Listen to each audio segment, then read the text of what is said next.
سرازم یادگار از تمدن کهن تاجیکان.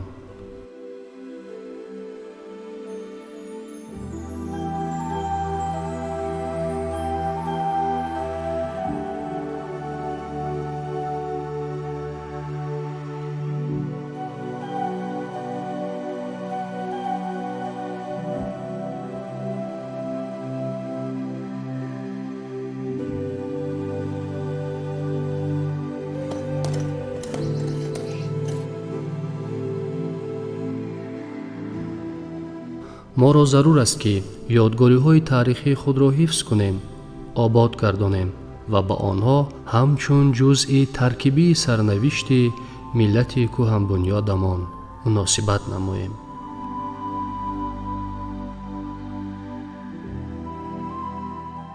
در واقع سرزمین اجدادی ما در کنار خود موضع‌های تاریخی زیاد دارد که یکی از آنها یادگاری سرازم باستان است. این یادگاری بی‌نظیر 15 کیلومتر دورتر در غرب شهر پنجکند و 45 کیلومتر دورتر در شرق سمرقند جایگیر شده است.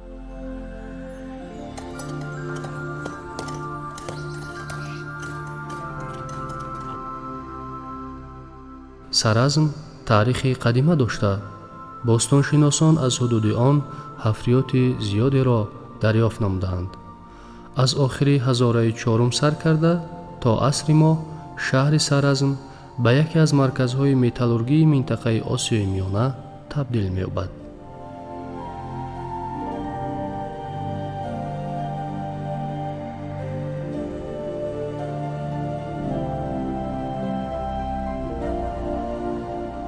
ذخیره‌های بای طلا، نقره، مس، سرب و روح که در اینجا وجود دارند از کوه‌های بالا آب دریای زرافشان منشأ می‌گیرند.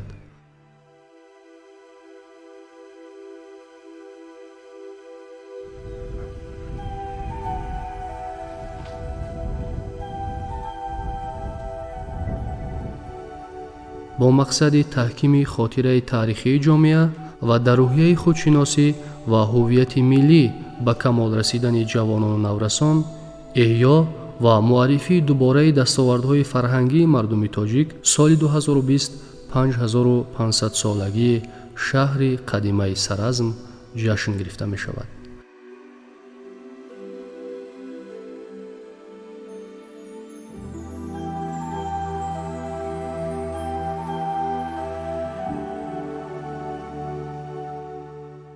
در نتیجه گفتگوها باستانشناسان از حدود شهر قدیمی سرازم معلومات زیادی جالب را پیدا نمودند. نمونه هنرهای دستی مردمی از قبیل کوزه و ظرفهای گلی و دیگر آلاتهای روزگارداری بر آن گواهی می‌دهند که این یادگاری تاریخی کهن دارد.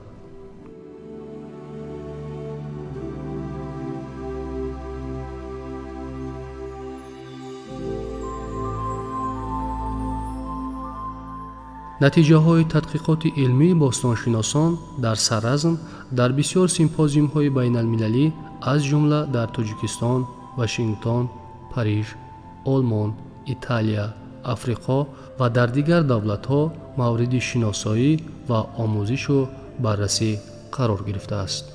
حکومت جمهوری تاجیکستان مهمیت تاریخی یادگاری قدیمی سرازم را به نوبت گرفته از 21 سپتامبر سال 2001 این موضع را در شهر پنجکند همچون مرکز تشکل فرهنگ زمینداری، هنرمندی و شهرسازی تاجیکان ممنونگاه تاریخی و باستانشناسی اعلان نمود.